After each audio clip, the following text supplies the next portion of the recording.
नमस्कार मित्रांनो, स्वागत आहे तुमचं आपल्या शेती आणि सरकारी योजना युट्यूब चॅनलमध्ये। मित्रांनो, आजच्या व्हिडिओमध्ये आपण दिव्यांग, श्रावणबाळ सेवा राज्य निवृत्ती वेतन योजना आणि संजय गांधी निराधार योजनेच्या लाभार्थ्यांसाठी अत्यंत महत्त्वाची माहिती जाणून घेणार आहोत। सध्या सर्वाधिक विचारला जाणारा प्रश्न म्हणजे जुलै महिन्याचा हप्ता नेमका कधी मिळणार। अनेक लाभार्थी फोन, कमेंट आणि मेसेजद्वारे याबाबत सातत्याने विचारणा करत आहेत। त्यामुळे उपलब्ध असलेली संपूर्ण माहिती आपण अगदी सोप्या भाषेत समजून घेणार आहोत। यासोबतच लाभार्थ्यांनी विचारलेल्या काही महत्त्वाच्या प्रश्नांची उत्तरे देखील या व्हिडिओमध्ये आपण जाणून घेणार आहोत। त्यामुळे हा व्हिडिओ शेवटपर्यंत नक्की पहा, जेणेकरून तुम्हाला संपूर्ण माहिती मिळेल। व्हिडिओ सुरू करण्यापूर्वी एक छोटीशी विनंती आहे, तुम्ही जर या चॅनलवर पहिल्यांदाच आला असाल तर चॅनल नक्की सबस्क्राइब करा, जेणेकरून असेच महत्त्वाचे व्हिडिओ तुम्हाला वेळेवर मिळतील। चला तर मंडळी, व्हिडिओला सुरुवात करूया। सर्वप्रथम सध्या लाभार्थ्यांमध्ये नेमका गोंधळ कशामुळे निर्माण झाला आहे ते समजून घेऊया। सध्या वेगवेगळ्या लाभार्थ्यांना वेगवेगळ्या महिन्याचे पैसे मिळालेले आहेत। काही लाभार्थ्यांना जून महिन्याचा हप्ता मिळालेला नाही, काहींना मार्च, एप्रिल आणि मे महिन्याचे पैसे अजूनही प्रलंबित आहेत। तरीही काही लाभार्थ्यांच्या खात्यात काही महिन्याचे पैसे जमा झालेले आहेत। यामुळे प्रत्येक लाभार्थ्याची परिस्थिती वेगळी असल्यामुळे मोठा संभ्रम निर्माण झाला आहे। पूर्वी या सर्व योजना एकाच विभागामार्फत राबवल्या जात होत्या, त्यामुळे माहिती मिळवणे तुलनेने सोपे होते। परंतु आता दिव्यांग लाभार्थी आणि इतर योजनातील लाभार्थी यांचे कामकाज वेगवेगळ्या विभागाकडे असल्यामुळे माहिती मिळवणे अधिक अवघड झाले आहे। यामुळे अनेकदा कोणत्या योजनेचा हप्ता कधी जमा होणार, कोणत्या लाभार्थ्यांना पैसे मिळाले आणि कोणाला मिळाले नाहीत, यामध्ये मोठा गोंधळ निर्माण होत आहे। आता प्रत्यक्ष हप्त्याच्या स्थितीकडे पाहूया। काही दिव्यांग लाभार्थ्यांच्या खात्यात जुलै महिन्याचा हप्ता जमा झालेला आहे, तर काही दिव्यांग लाभार्थ्यांना अद्याप जुलै महिन्याचे पैसे मिळालेले नाहीत। याचप्रमाणे पूर्वी काही महिन्यांच्या हप्त्याचे वितरण वेगवेगळ्या तारखांना झाले होते। काही लाभार्थ्यांना जून महिन्याचा हप्ता मिळाला होता, तर काही श्रावणबाळ योजनेच्या लाभार्थ्यांना जून महिन्याचे पैसे वेगवेगळ्या दिवशी जमा झाले होते। यामुळे प्रत्येक लाभार्थ्यांच्या खात्यात पैसे वेगवेगळ्या कालावधीत जमा झाल्यामुळे नेमक्या कोणत्या महिन्याचा हप्ता मिळालेला आहे याबाबत अनेकांना संभ्रम निर्माण झाला आहे।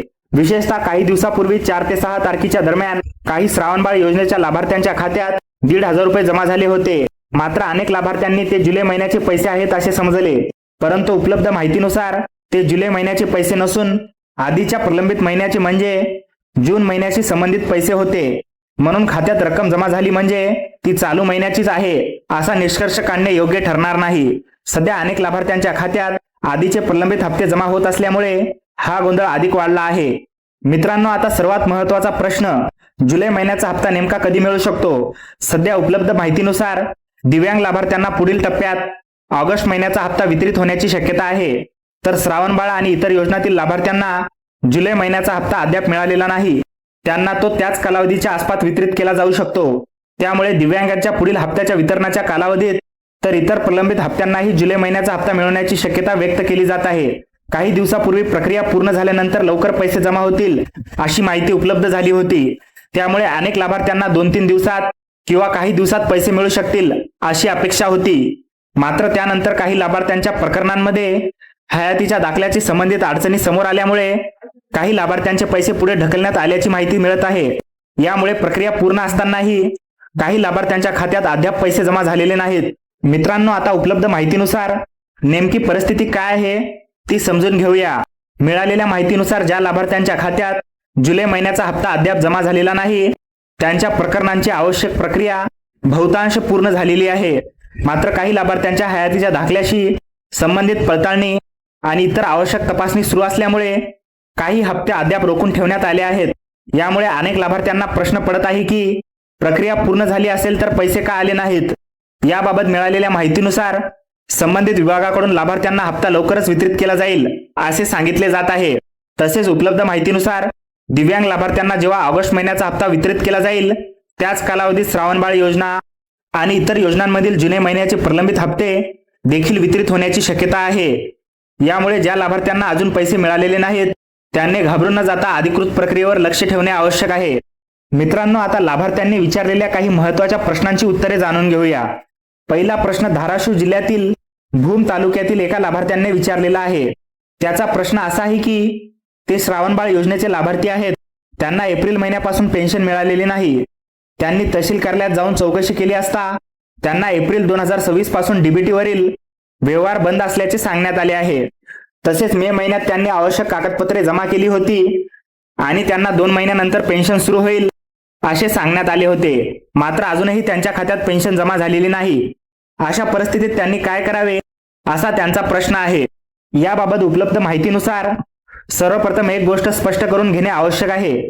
एप्रिल 2026 पासून डीबीटी प्रणाली पूर्णपणे बंद झाली आहे असे म्हणणे योग्य ठरणार नाही, कारण अलीकडेच अनेक लाभार्थ्यांच्या खात्यात जमा झालेले हप्ते हे डीबीटी प्रणालीद्वारे जमा झालेले आहेत, म्हणून डीबीटी व्यवहार सुरूच आहे।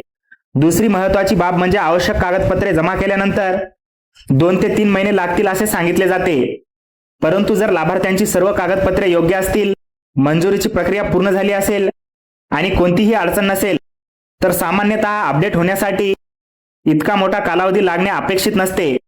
त्यामुळे अशा परिस्थितीत लाभार्थ्यांनी फक्त प्रतीक्षा न करता स्वतःच्या कागदपत्रांची पुन्हा एकदा पडताळणी करणे आवश्यक आहे।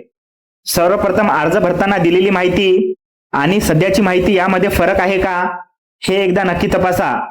उदाहरणार्थ नावामध्ये बदल झाला आहे का, जन्मतारीख चुकीची आहे का, आधार किंवा इतर कागदपत्रांमधील माहिती वेगळी आहे का, बँक खात्याची माहिती योग्य आहे का।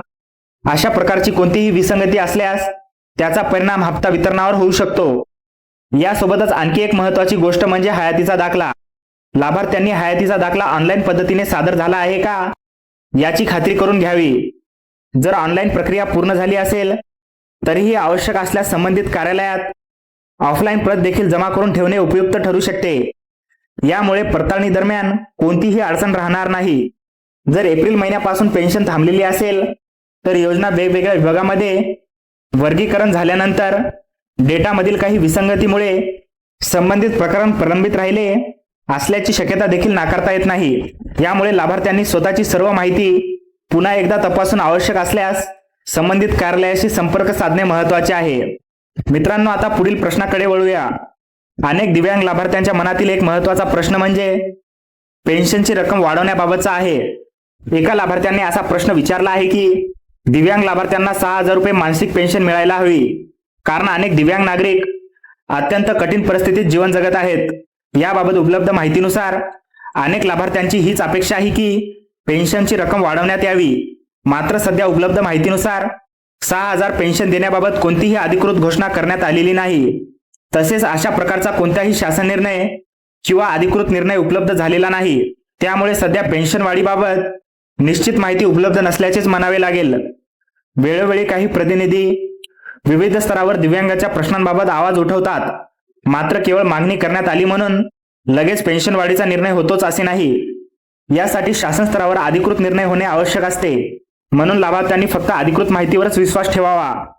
आता आणखी एक महत्त्वाच्या मागणीकडे पाहूया।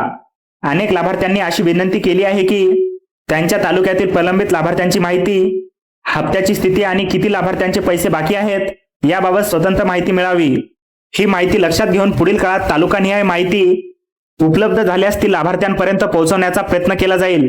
यामध्ये कोणत्या तालुक्यात किती लाभार्थ्यांचे हप्ते प्रलंबित आहेत, कोणत्या भागात वितरण सुरू झाले आहे आणि कोणत्या ठिकाणी प्रक्रिया सुरू आहे अशी माहिती उपलब्ध झाल्यास ती स्वतंत्रपणे सविस्तर सांगितली जाईल। याशिवाय अनेक लाभार्थ्यांनी आणखी एक सूचना केली आहे। काहींना लांब व्हिडिओ पूर्ण पाहण्यासाठी जास्त वेळ द्यावा लागतो, त्यामुळे शक्य तितक्या कमी वेळेत महत्त्वाची माहिती मिळावी अशी अपेक्षा व्यक्त करण्यात आली आहे। ही सूचना लक्षात घेऊन पुढील काळात आवश्यक तेथे कमी कालावधीचे आणि थेट मुद्द्यावर आधारित व्हिडिओ तयार करण्याचा प्रयत्न केला जाईल, जेणेकरून कमी वेळेत जास्तीत जास्त माहिती लाभार्थ्यांपर्यंत पोहोचू शकेल। मित्रांनो, आज आपण जुलै महिन्याच्या प्रलंबित हप्त्याबाबत उपलब्ध माहिती सविस्तर जाणून घेतली। तसेच दिव्यांग श्रावणबाळ आणि संजय गांधी निराधार योजनेमध्ये सध्या निर्माण झालेले गोंधळ, हप्ते वेगवेगळ्या कालावधीत का जमा होत आहेत, हयातीच्या दाखल्यामुळे निर्माण झालेल्या अडचणी, डीबीटी संदर्भातील माहिती, कागदपत्रांची पडताळणी आणि लाभार्थ्यांनी विचारलेल्या महत्त्वाच्या प्रश्नांची उत्तरे देखील पाहिली। सध्या उपलब्ध माहितीनुसार ज्या लाभार्थ्यांना जुलै महिन्याचा हप्ता अद्याप मिळालेला नाही त्यांनी घाबरण्याची गरज नाही। स्वतःची सर्व कागदपत्रे, बँक तपशील आणि हयातीच्या दाखल्याची स्थिती एकदा तपासून घ्या आणि अधिकृत माहितीकडे लक्ष ठेवा। जर हा व्हिडिओ तुम्हाला उपयुक्त वाटला असेल तर इतर लाभार्थ्यांपर्यंत नक्की शेअर करा, जेणेकरून त्यांनाही योग्य माहिती मिळेल। अशा सरकारी योजना, पेन्शन, शासन निर्णय आणि महत्त्वाच्या अपडेटची माहिती सर्वात आधी मिळवण्यासाठी आपल्या शेती आणि सरकारी योजना चॅनेलला सबस्क्राईब करायला विसरू नका। धन्यवाद। भेटूया पुन्हा एका नवीन आणि महत्त्वाच्या माहितीसह। जय हिंद, जय महाराष्ट्र।